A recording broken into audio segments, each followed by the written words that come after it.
অনেকেই বলে যে অসৎ পথের টাকা থাকে না, আবার অনেকেই বলে সৎ পথের টাকা দিয়ে কোনো কিছু করা যায় না।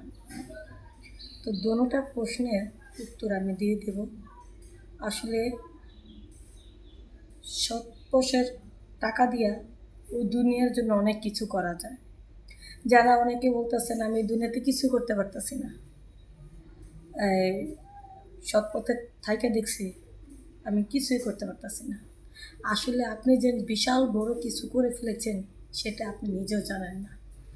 আমরা এক এক একটা মানুষ মনে হতো যে বর্তমানে সমাজে 50 বছরের পর আর আশা থাকে না যে সে বেঁচে থাকার একটা আশা থাকে না, যে কোনো মতে মারা যেতে পারে।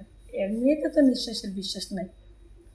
তাই 100 বছর বা আজ গেলে 120 বছর এরকম শুনেছি আমার লাইফে, যে আগেকার নানি দাদিরা বেঁচে ছিল, তার বেশি না।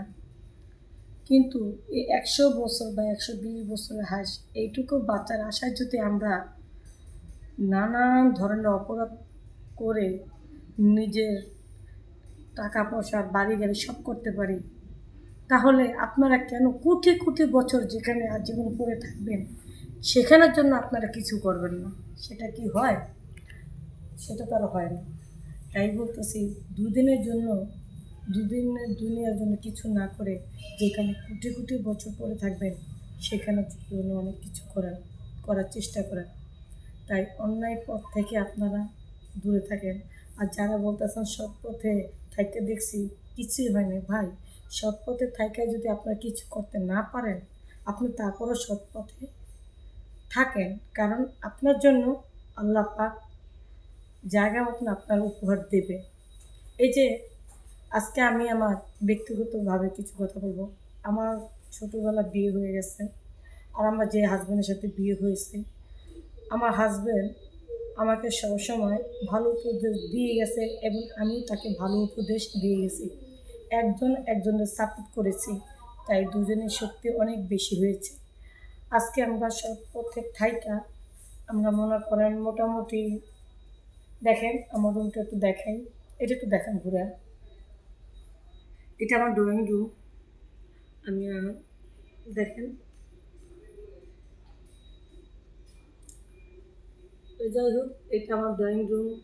আরও বাইরে আমার আছে দেখার মতো। মোটামুটি আমাকে না হলো বর্তমানে আমার যে অবস্থা আছে 2-3 কোটি টাকার মালিক আছি আমি আর আমার হাজব্যান্ডে।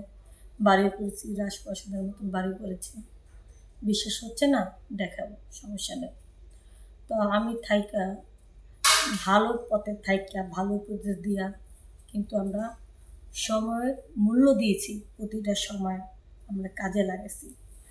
আমরা লাইফে কী কাজ করবো না করবো, যেটাই করি না কেন সেটা 100% মন দিয়ে কাজ করেছি। আর নামাজ তো এক ওয়াক্ত মিস করিনি, 5 ওয়াক্ত নামাজ ভাইও পড়েছে, আমিও পড়েছি।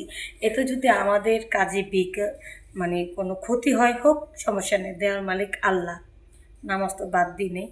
তাই আপনারা যে কোনো কাজ করেন না কেন সেটা যদি 100% মন দেওয়া করেন, অবশ্যই আপনাদের কাজ সফল হবে।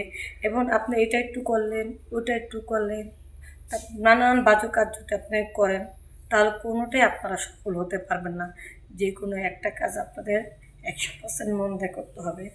তো দেখেন, আমরা সৎ পথে থাইকা হয়তো আল্লাহ পাক বা অশেষ মেহেরবানিতে আমরা অনেক কিছু করতে পেরেছি।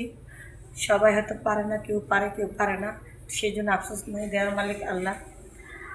তারপরও আপনি চিন্তা করবেন, রাস্তাঘাটে অনেকে আছে রাস্তাঘাটে বাচ্চা নিয়ে পরিবার নিয়ে ঘুমায় থাকে, তাদের থেকে আপনি তুলনা করলে মনে করবেন আপনাকে আল্লাহ পাক অনেক সুখে দিয়েছে।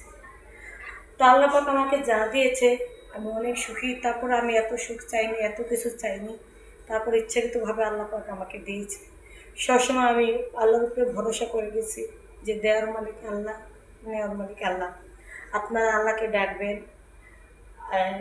আল্লাহর কাছে চাইবেন, মানুষের কাছে চাওয়া দরকার নেই, কোনো কিছু মানুষের কাছে চাইবেন না, যে দেওয়ার মালিক তার কাছে চাইবেন। আপনি একটু আসেন, আমি খালি জাস্ট আমার বাড়িটা দেখাবো যে আপনি